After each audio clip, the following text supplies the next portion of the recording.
नमस्कार मित्रांनो, activity teacher या यूट्यूब चॅनलमध्ये आपल्या सर्वांचं स्वागत आहे।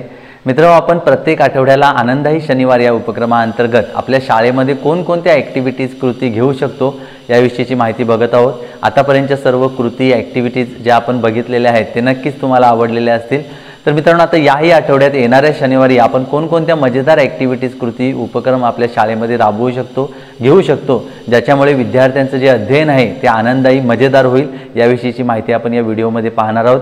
आणि या आठवड्यातील या सर्व कृती या नक्कीच तुम्हाला आवडतील।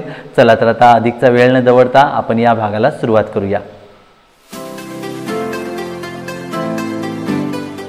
मित्रांनो, आनंदाई शनिवारमध्ये आपला नेहमीचा उपक्रम असतो, पहिला उपक्रम असतो तो म्हणजे शारीरिक कसरत आणि आरोग्य याच्याशी संबंधित।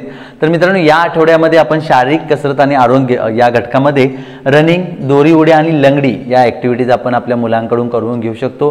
मुलांना रनिंग आवडते, त्यांची रेस आपण लावून घेऊ शकतो किंवा धावण्याचं त्यांना प्रात्यक्षिक देखील आपण मुलांना करून दाखवू शकतो।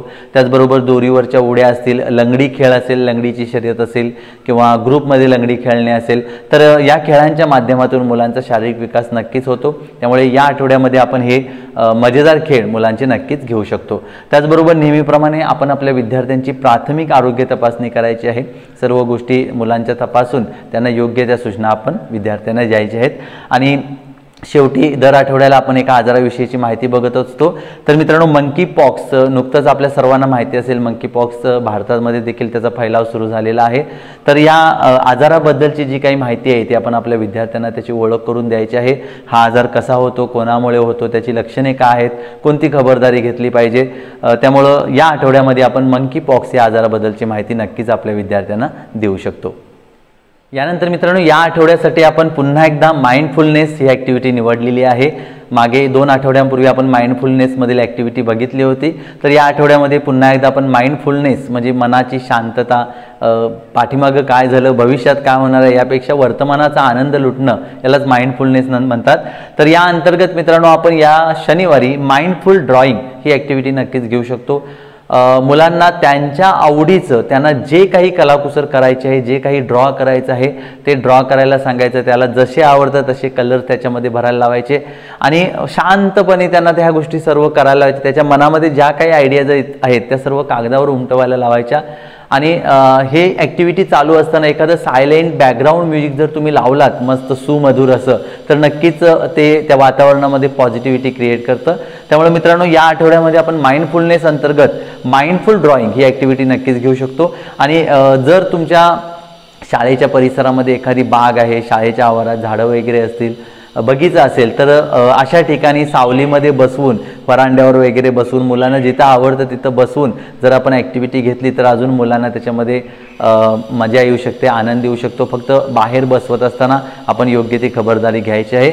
तर मित्रांनो, या आठवड्यामध्ये माइंडफुलनेसमध्ये आपण माइंडफुल ड्रॉइंग ही ॲक्टिव्हिटी या ठिकाणी आपण नक्कीच घेऊ शकतो। यानंतर मित्रांनो, मागच्या आठवड्यापासून आपण गणितची ॲक्टिव्हिटी सुरू केलेली आहे, गणिताचे खेळ आपण बघत आहोत। तर या आठवड्यामध्ये देखील एक मजेदार गणिताचा खेळ आपण बघणार आहोत, ज्याच्यामध्ये मुलांच्या गणितीय ज्या संकल्पना आहेत त्या त्यांचा चांगल्या प्रकारे सराव होणार आहे। तर खेळाचं नाव आहे जोडी गणिताची, कारण हा खेळ जोडीमध्ये खेळायचा आहे। तुम्ही जर ग्रुपमध्ये घेत असाल तर ही सुद्धा पॉसिबल आहे, ग्रुपमध्ये देखील घेऊ शकता। तर मित्रांनो, आता या खेळासाठी फक्त आपल्याला काय आवश्यकता आहे बघा, 0 to 9 पर्यंतचे आपल्याला कार्ड्स हवे आहेत किंवा चिठ्ठ्या जरी तुम्ही केलात, आणि कितीही करा, 0चे 5-5 करा, 1च्या 5 करा, 2च्या 5 करा, म्हणजे जास्तीत जास्त चिठ्ठ्या करा। फक्त 0 to 9 अशा 9 चिठ्ठ्या किंवा 10 चिठ्ठ्या करू नका। एका अंकाच्या 2-2, 3-3, 4-4, 5-5 जे काही शक्य होईल ते करा, म्हणजे जास्तीत जास्त चिठ्ठ्या तुम्ही कार्ड्स करायचे आहेत। त्यानंतर प्लस मायनस मल्टिप्लिकेशन डिव्हिजन म्हणजे बेरीज, वजाबाकी, गुणाकार, भागाकार यांची 4 कार्ड आपल्याला हवे आहेत सेपरेटली। या 4 आपल्या संख्या म्हणजे जे आपल्या क्रिया आहेत त्यांच्या। तर आता या ठिकाणी हा गेम कसा खेळायचा बघा, तर हे संख्यांची म्हणजे अंकांची कार्ड एक सेपरेट ठेवायची आपण, आणि ही जी क्रिया आहेत त्यांची कार्ड आपण सेपरेट करायची। यांचीही 2-2, 3-3 केली तरी चालतील।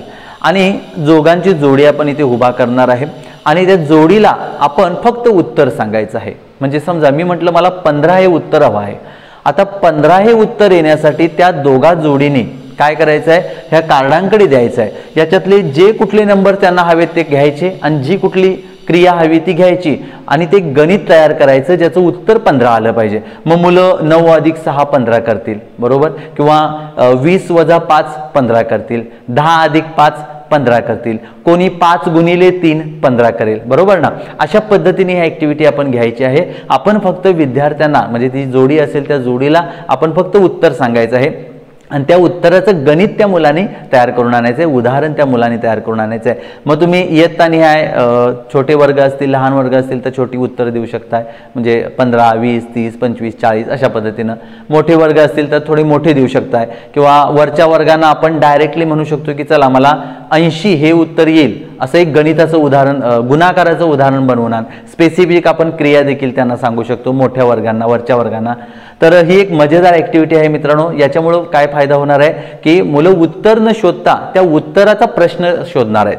त्यामुळे नक्कीच मुलांच्या ह्या ज्या संबोध आहेत, प्लस मायनस, मल्टिप्लिकेशन, डिव्हिजन, त्यांचा सराव व्हायला खूप मदत होणार आहे मित्रांनो. हा खेळ तुम्ही ग्रुपमध्ये घ्या किंवा दोघांच्या जोडीमध्ये घेऊ शकता, किंवा अगदी वैयक्तिक सिंगल इंडिव्हिज्युअल जरी घेतलात तरी चालू शकतं. लक्षात आलं, आपल्याला फक्त उत्तर सांगायचं आहे आणि मुलांनी तो प्रश्न तयार करून आणायचा आहे. आणि जेवढी मुलं म्हणजे जो गट किंवा एखादा मुलगा किंवा ग्रुप असेल किंवा जोडी असेल, जितके जास्त वेळा उत्तरं बरोबर करतील त्यांना आपण एखादे ग्रेडेशन द्या. एकदा आलं की 10 मार्क, चुकीचं आणलं तर मार्क मायनस करायचे. अशा पद्धतीने तुमच्या पद्धतीनं मार्क्स देऊन हा जर गेम कॉम्पिटिशन पद्धतीने घेतला तर अजून मुलांना थोडा याच्यामध्ये मजा येते. तर हा एक मजेदार गेम आहे मित्रांनो. याच्यामुळे ह्या 4 बेसिक क्रियांची ओळख होणार आहे. त्याचबरोबर जर लहान मुलं असतील तर त्यांना संख्यांची ओळख व्हायला देखील इथे नक्कीच मदत होणार आहे. त्यामुळे हा गेम अतिशय मजेदार आहे. तुम्ही नक्की या आठवड्यामध्ये हा गेम घ्या आणि हा गेम घेतल्यानंतर मुलांचा म्हणजे तुमचा एक्सपिरियन्स कसा होता, मुलांना खेळ आवडला का, मुलांच्या या ज्या बेसिक आपल्या क्रिया आहेत त्यांचा सराव कशा पद्धतीने झाला याबद्दलची माहिती जी आहे ती नक्की कमेंटमध्ये पोस्ट करा. चला, तर या आठवड्यात आपण गणित ॲक्टिव्हिटीमध्ये जोडी गणिताची, आता मी जोडी गणिताचं नाव का दिलं कारण मी जोडीमध्ये घेतला होता म्हणून म्हणतो, तर तुम्ही याला नाव काहीही देऊ शकता, नो प्रॉब्लेम. फक्त खेळ घेणं हे महत्त्वाचं आहे. तर हा खेळ आपण नक्की या आठवड्यामध्ये घेऊ शकतो. यानंतर मित्रांनो आपली पुढची ॲक्टिव्हिटी आहे ती म्हणजे कृती आणि खेळ, ज्याच्यामध्ये आपण मनोरंजक खेळ घेत असतो. तर मित्रांनो या आठवड्यासाठी तुम्हाला मी तुमच्यासाठी 2 मनोरंजक खेळ आणलेले आहेत. पहिला खेळ आहे थ्रो अँड कलेक्ट गेम. हा एक मजेदार खेळ आहे मित्रांनो. इंडिव्हिज्युअली हा घेता येतो, वैयक्तिक घेता येतो. याच्यासाठी साहित्य लागणार आहे, एक फुगा लागणार आहे आणि खूप सारे बॉल्स किंवा खूप साऱ्या बॉल्स नसतील तर इतर वस्तूही चालतील. गणित पेटीमध्ये आपले बघा कलरफुल अशा सोंगट्या आहेत किंवा ब्लॉक्स आहेत तेही चालतील, किंवा अगदी दगड असले तरीही चालतील. आता ही ॲक्टिव्हिटी कशी खेळायची आहे बघा. तर या ठिकाणी आपल्याला काय करायचं आहे, एका मुलाला बोलवायचं आहे आणि त्याच्याकडे एक फुगा आपण फुगवून द्यायचा आहे हातामध्ये आणि तो फुगा त्या मुलानं वरती उडवायचा आहे. जोपर्यंत तो फुगा हवेत आहे, जोपर्यंत तो फुगा हवेमध्ये आहे तोपर्यंत मुलानं जास्तीत जास्त वस्तू काय करायचे आहेत त्या बॉक्समध्ये, म्हणजे वस्तू खाली ठेवलेल्या असतील तिथे बॉक्स असेल त्या बॉक्समध्ये भरायचा प्रयत्न करायचा आहे जोपर्यंत फुगा वरती आहे तोपर्यंत. फुगा एकदा जमिनीला टच झाला की त्या मुलाचा चान्स संपला. मग मुलाने कलेक्ट केलेल्या वस्तू शोधायच्या, म्हणजे मोजायच्या, म्हणजे 10, 15 किती असतील. मग जो मुलगा जास्तीत जास्त वस्तू कलेक्ट करून ठेवेल त्याचा या ठिकाणी विजय होणार आहे. अशा पद्धतीने ही एक मजेदार ॲक्टिव्हिटी आहे. याच्यामुळं मुलांचं स्पीड वाढतं.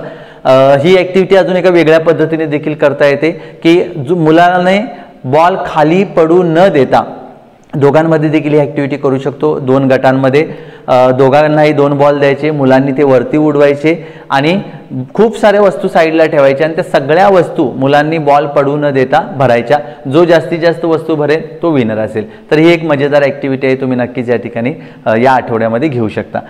दुसरा मनोरंजक खेळ आहे मित्रांनो पेअर वॉकिंग, जोडीनं चालणं. कोऑर्डिनेशनसाठी अतिशय मजेदार असा खेळ आहे हा मित्रांनो. मुलांना खूप मजा येते. तर आपल्याला हा खेळ दोघांमध्ये तर घ्यायचा आहे, जोडीमध्येच घ्यायचा आहे. कॉम्पिटिशनचं असेल तर 2-2 जोड्यामध्ये देखील तुम्ही घेऊ शकता. तर आपल्या वर्गामध्ये आपल्याला काही लाईन्स ड्रॉ करायचे आहेत बघा. मी या ठिकाणी करतो.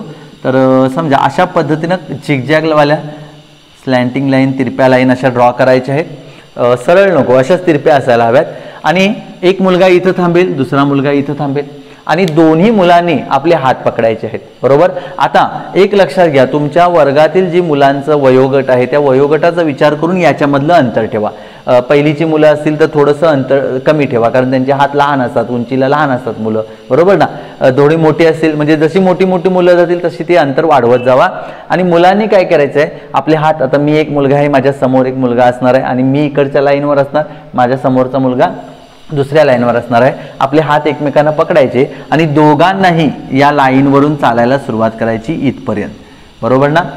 जो म्हणजे गटातील एखादा मुलगा, या ग्रुपमधील किंवा या जोडीतील एखादा मुलगा जर लाईनच्या बाहेर त्याचा पाय पडला, लाईनवर न पडता आत आला किंवा बाहेर गेला तर तो गट आउट होईल. तर ही मजेदार खेळ आहे, रेस स्वरूपात आपण घेऊ शकतो. अजून एक आपण अशा पद्धतीने या सेम लाईन आखायच्या आहेत अशा पद्धतीनं, आणि ही एक जोडी असेल आणि ही दुसरी जोडी असेल, अशा दोन्ही जोड्यांचं घेऊ शकतो. जी जोडी अगोदर हा पूर्ण रस्ता कंप्लीट करेल ती विनर असेल. तर याला कोऑर्डिनेशन ॲक्टिव्हिटी असे म्हणतात, की दोघांमधला ताळमेळ किती आहे हे समजण्यासाठी ॲक्टिव्हिटीचा खूप चांगला उपयोग होतो मित्रांनो. आणि थोडंफार मुलांचं स्ट्रेचिंगसुद्धा होतं, शारीरिक व्यायामसुद्धा होतो.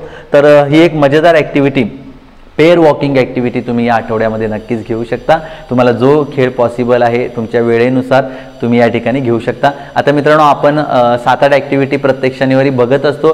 सर्व ॲक्टिव्हिटीज घेणं काही आपल्याला शक्य नसतंच, पण याच्यातल्या एक 2-3 ॲक्टिव्हिटी नक्कीच तुम्ही तुमच्या शाळेमध्ये घेऊ शकता. तर कृती आणि खेळ अंतर्गत ह्या 2 ॲक्टिव्हिटीज, हे 2 मनोरंजक खेळ आपण नक्कीच या आठवड्यामध्ये घेऊ शकतो. यानंतर मित्रांनो, नेहमीप्रमाणे महावाचन अभियान अंतर्गत दररोजची म्हणजे दर आठवड्याला आपण 15 मिनिटे 30 मिनिटे मुलांचं वाचन घ्यायचंच आहे. आणि या आठवड्याची आपली थीम आहे गोष्टींची पुस्तके. मुलांना गोष्टी वाचायला खूप आवडतात, त्यामुळं या आठवड्यामध्ये आपण आपल्या मुलांना गोष्टींची पुस्तके वाचायला द्यायची आहेत. पहिलीची मुलं असतील, दुसरीची मुलं असतील तर आपण त्यांना जर स्वतः वाचून दाखवल्या गोष्टी किंवा त्यांना गोष्टी सांगितल्या तरीही चालू शकतं. तर गोष्टींची पुस्तके असणार आहेत आणि नेहमीप्रमाणे वाचन झाल्यानंतर आपण त्याच्यावर मुलांच्या माध्यमातून चर्चा देखील करायची आहे. तर या आठवड्यामध्ये आपल्या मुलांना आपण गोष्टींची पुस्तके वाचायला द्यायची आहेत. यानंतर मित्रांनो, आनंदाई शनिवार अंतर्गत या शनिवारी आपण निपुण भारत अभियान पेटीतील 2 साहित्याची ओळख आपल्या मुलांना करून द्यायची आहे. त्यांना ते साहित्य हाताळायला द्यायचं आहे, वापरायला द्यायचं आहे. पहिलं साहित्य आहे दशमान परिमाणे. तर या ठिकाणी बघा, माझ्याकडे हे साहित्य आहे, हे तुम्हाला साहित्य दिसत असेल.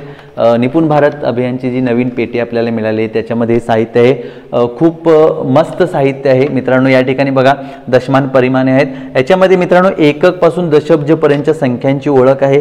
हे अशा पद्धतीने वर खाली केले की ह्या संख्यांचे अंक बदलतात. तर मुलांकडून संख्यांचं वाचन करून घेण्यासाठी याचा चांगलाच फायदा होतो. तर मुलांकडून संख्यांचं वाचन करून घ्यायचं आहे. आणि त्याचबरोबर ही जर पट्टी जर इथून काढलात तर याच्या पाठीमागे सुद्धा बघा, या ठिकाणी मिलीमीटर, सेंटीमीटर, डेसिमीटर, मीटर जी आपली दशमान परिमाणे आहेत त्यांची इथं ओळख होते. याच्याही पाठीमागं बघा किलोग्रॅम, ग्रॅम आहे आणि याच्या पाठीमागं सुद्धा किलोमीटर, मीटर वगैरे आपल्याला पाहायला मिळतं. सॉरी, लिटरची माहिती आहे, धारकताची माहिती आहे. तर इथं सुद्धा याच्या माध्यमातून आपल्याला मीटर, किलोमीटर, मीटर, 1 किलोमीटर म्हणजे किती मीटर, 1 मीटर म्हणजे किती सेंटीमीटर, ही जी आपली मेजरमेंटची किंवा मापनची सूत्र आहेत त्यांची ओळख आपण या ठिकाणी मुलांना नक्कीच करून देऊ शकतो. तर हे एक उपयुक्त असं साहित्य आहे. विशेष करून 3री-4थीच्या पुढच्या मुलांना ज्यांना मापन हा घटक आहे, ज्याच्यामधील सूत्र वगैरे आपल्याला पाठ करायचे असतात, तर त्या सगळ्यांची ओळख या ठिकाणी आपल्या विद्यार्थ्यांना नक्कीच करून देऊ शकतो. तर या आठवड्यामध्ये आपल्याला हे साहित्य आहे ते शनिवारी आपण मुलांना द्यायचं आहे. यानंतर मित्रांनो, दुसरं साहित्य आहे आपलं शब्द तयार करणे. तर बघा, आपल्या पेटीमध्ये अशा पद्धतीची अक्षरं आपल्याला असलेली पाहायला मिळतात. याच्यामध्ये काही अर्धवट अक्षरं सुद्धा आहेत आणि काना, मात्रा, वेलांटी, उकार यांचे देखील आपल्याला याच्यामध्ये साहित्य पाहायला मिळतं. तर या सगळ्यांचा वापर करून आपण मुलांना शब्द तयार करायला द्यायचे आहेत. साधे शब्द, कान्याचे शब्द, उकाराचे, वेलांटीचे शब्द, जोडाक्षर असलेले शब्द, असे शब्द तयार करायला मुलांना द्यायचे आहेत. किंवा गटामध्ये जरी दिले किंवा पर्सनल म्हणजे इंडिव्हिज्युअली जरी प्रत्येकाला वेगवेगळे, जो जास्तीत जास्त शब्द बनवेल तो विनर असेल, असं थोडंफार कॉम्पिटिशन घेतलं की मुलं अजून आवडीनं करतात. त्याचबरोबर याच्यामध्ये याच्या शब्दांपासून आपण शब्दसाखळी बनवण्याचा देखील ॲक्टिव्हिटीज या ठिकाणी घेऊ शकतो. तर ॲक्टिव्हिटी घेणं आपल्यावर आहे. सर्वप्रथम त्या मुलांना यांचा वापर करून शब्द तयार करणं आलं पाहिजे, ही महत्त्वाची गोष्ट आहे. तर या आठवड्यामध्ये आपण हे देखील साहित्य आपल्या मुलांना देऊ शकतो आणि याच्यापासून जास्तीत जास्त शब्द मुलांना बनवायला सांगू शकतो. सर्व झालेले शब्द त्या मुलांना वहीमध्ये नोट डाऊन करायला नक्की सांगा, म्हणजे त्याचं दृढीकरण व्हायला नक्कीच मदत होईल. यानंतर मित्रांनो, मागील आठवड्यापासून आपण फन विथ मोबाईल अशी एक नवीन ॲक्टिव्हिटी ॲड केलेली आहे. आपल्या मोबाईलचा वापर करून मुलांना थोडीफार मजा द्यायची. मागच्या आठवड्यामध्ये जी मी क्यूबची ॲक्टिव्हिटी घेतली होती, सांगितली होती, ती बऱ्याच जणांनी घेतली, अनेक लोकांना आवडली सुद्धा. या आठवड्यामध्ये एक वेगळी ॲक्टिव्हिटी आहे ज्याच्यामध्ये आपण पक्ष्यांचे आवाज आपल्या मुलांना करून देणार आहोत, ओळख करून देणार आहोत. तर इथे एक लिंक दिलेली आहे बघा, ही लिंक मी डिस्क्रिप्शनमध्ये देत आहे मित्रांनो. त्या लिंकवर फक्त आपल्याला क्लिक करायचं आहे, लिंकवर जायचं आहे, लिंक ओपन होईल आणि लिंक ओपन झाल्यानंतर आपल्याला खूप सारे पक्षी दिसतील, भरपूर पक्षी दिसतील. फक्त आपल्याला त्या पक्षाच्या चित्रावर क्लिक करायचं आहे. तुम्ही ज्या पक्षाच्या चित्रावर क्लिक कराल त्या पक्षाचा आवाज लगेच तुमच्या मोबाईलमध्ये वाजणार आहे. तर या माध्यमातून मुलांना विविध पक्ष्यांची ओळख आपल्याला करून देता येईल आणि त्या पक्ष्यांचे आवाज कसे आहेत ते देखील आपल्या मुलांना सांगता येतील. पक्ष्यांची नावं सुद्धा त्या PDF मध्ये किंवा त्या लिंकवर आपल्याला पाहायला मिळतात. तुम्ही लगेच गुगल ट्रान्सलेट जर वापर केलात तर त्याचं मराठीमध्ये त्याला काय म्हणतात हे देखील आपण गुगलवरून शोधून काढू शकतो. तर अशा पद्धतीने ह्या लिंकच्या माध्यमातून पक्ष्यांची ओळख मुलांना करून द्यायची आहे. आणि विशेष म्हणजे चित्रावर बोट दाबलं किंवा आपण क्लिक केलं की लगेच त्या पक्ष्याचा हुबेहूब आवाज आपल्याला मोबाईलमध्ये पाहायला मिळतो. तो मुलांना निश्चितच आवडेल. त्यामुळे पक्ष्यांचे आवाज ही ॲक्टिव्हिटी या आठवड्यामध्ये फन विथ मोबाईल अंतर्गत आपण नक्की घेऊ शकतो. यानंतर मित्रांनो, या आठवड्यामध्ये एक एक्स्ट्रा ॲक्टिव्हिटी ॲड केलेली आहे, ती म्हणजे चॅलेंज युअर माइंड. मनाला चॅलेंज देणे, चॅलेंज युअर माइंड. थोडंसं बौद्धिक क्षमतेवर आधारित ही ॲक्टिव्हिटी असणार आहे.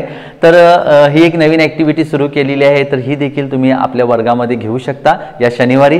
तर याच्यामध्ये पहिली ॲक्टिव्हिटी आहे ती म्हणजे जॉईन डॉट्स ॲक्टिव्हिटी. तर आता इथं मी तुम्हाला एक डॉट्सची रचना दाखवणार आहे आणि त्या रचनेमध्ये तुम्ही काय करायचं आहे, फळ्यावरती डॉट्स काढायचे आहेत तशा पद्धतीनं आणि मुलांना एका क्रमाने त्या सर्व डॉट्समधून लाईन ड्रॉ करून शेवटी जाण्याची आपण चॅलेंज द्यायचं आहे. जो चॅलेंज पूर्ण करेल तो विनर असेल. बघा या ठिकाणी आपल्याला काय करायचं आहे, हा एक डॉट असेल, त्याच्यानंतर इथे आपल्याला काही डॉट्स काढायचे. सपोज मी आता या ठिकाणी असे लाईनमध्ये 6 डॉट्स काढले, त्याच्यानंतर इथंही 6 काढले, पुन्हा इथं घेतो, असे काढले आणि शेवटी इथे एक ड्रॉ काढतो.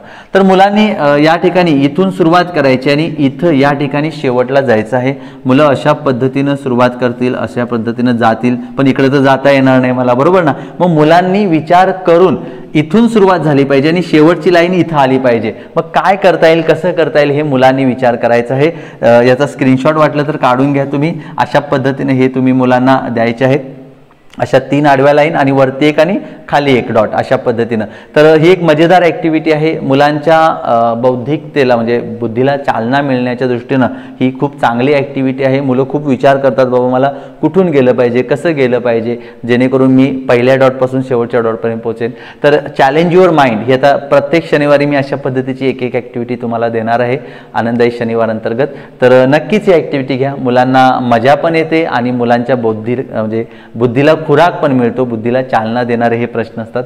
त्यामुळे खूप मजेदार ॲक्टिव्हिटी आहे, उपयुक्त आहे. त्यामुळे ही ॲक्टिव्हिटी नक्कीच तुम्ही या आठवड्यामध्ये या शनिवारी घेऊ शकता. यानंतर मित्रांनो, आनंदाई शनिवार अंतर्गत मुलांचं क्रिटिकल थिंकिंग स्किल्स डेव्हलप करण्यासाठी मागच्या आठवड्यापासून आपण ठरवलेले आहे की मुलांना 2 असे प्रश्न द्यायचे की मुलांनी त्या प्रश्नावर विचार केला पाहिजे, जेणेकरून त्याचं क्रिटिकल थिंकिंग स्किल जे आहे ते डेव्हलप होईल. तर मागच्या आठवड्यातील जे 2 प्रश्न दिले होते ते तुमच्यापैकी अनेक लोकांना आवडले, त्यामुळं थँक्यू. तर या आठवड्यामध्ये देखील मी 2 प्रश्न निवडले आहेत. हे प्रश्न शाळा सुटण्यापूर्वी तुमच्या मुलांना द्या आणि घरामध्ये किंवा घरी त्याची जी उत्तर आहे ती शोधायला सांगा. तर या ठिकाणी बघा, पहिला प्रश्न आहे की पाऊसच पडला नाही तर काय होईल, तुम्हाला काय वाटते? हा पहिला प्रश्न आहे. आपल्या मुलांना लिहून घ्या की पाऊसच नाही पडला तर काय काय होईल, तुम्हाला काय वाटतं भविष्यात का म्हणजे काय जगावर त्याचे परिणाम होतील, आपल्या गावावर किंवा आपल्या देशावर काय परिणाम होतील, शेतकऱ्यावर शेतीवर काय परिणाम होतील, ह्या सगळ्या गोष्टींचा विचार मुलांना करायला व्हायचा आणि त्याला जे काही सुचतं ते त्यानं ते नोटबुकमध्ये लिहून आणायला सांगायचं. तर हा पहिला प्रश्न आहे क्रिटिकल थिंकिंगसाठी. आणि दुसरा प्रश्न आहे बघा, दुसरा एक मजेदार प्रश्न आहे. जर तुमच्या शाळेतील सर्व मुलांना उडता येऊ लागले तर शाळेतील परिस्थिती कशी असेल? बघा, शाळेतल्या सगळ्या मुलांना समजा उडता येऊ लागलं म्हणजे आकाशामध्ये उडायला जमायला लागलं सगळ्या मुलांना आपल्या वर्गातील शाळेतील, तर शाळेतली परिस्थिती कशी असेल ती मुलांना विचार करायचा आणि ते लिहायचं आहे. मग मुलं उडत उडत शाळेत येतील, शॉर्टला जायचं असेल किंवा बाहेर खेळायला जायचं असेल तर उडत उडतच जातील, एका बेंचवरून त्या बेंचवर. मुलं त्यांच्या परीने विचार करू दे, त्यांना त्यांच्या परीने विचार करायला सांगायचा. आणि शाळेमधली वर्गातली परिस्थिती कशी असेल, तुम्हाला काय वाटतं ते 4 ओळी 5 ओळी 10 ओळी काय जमेल ते लिहून आणायला सांगायचं. कंडिशन आहे म्हणजे प्रश्न आहे की जर तुमच्या शाळेतील किंवा तुमच्या वर्गातील सर्व मुलांना उडायला येऊ लागले तर काय होईल. तर हे क्रिटिकल थिंकिंग स्किल्ससाठी 2 प्रश्न या आठवड्यासाठी दिलेले आहेत. नक्कीच हे दोन्ही प्रश्न आपल्या मुलांना आपण द्यायचे आहेत. आणि शेवटी आता नेहमीप्रमाणे मित्रांनो विशेष उपक्रम. तर मित्रांनो गोपाळकाला या येणाऱ्या आठवड्यामध्ये गोपाळकाला आहे आणि जर आपल्या शाळेला गोपाळकाला निमित्त गोकुळाष्टमी निमित्त जर सुट्टी असेल तर आपल्या शाळेमध्ये या शनिवारी आपण दहीहंडीचा जो उत्सव आहे किंवा दहीहंडीचा जो कार्यक्रम आहे तो शाळा स्तरावर आपण घेऊ शकतो.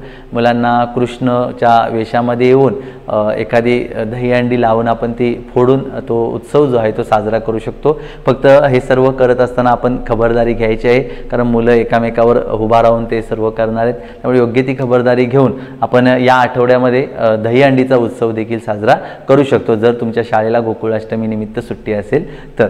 चला तर अशा पद्धतीने मित्रांनो या आठवड्यामध्ये येणाऱ्या शनिवारी आनंदाई शनिवार अंतर्गत कोणकोणत्या ॲक्टिव्हिटीज उपक्रम आपण आपल्या शाळेमध्ये घेऊ शकतो याबद्दलची माहिती आपण बघितलेली आहे.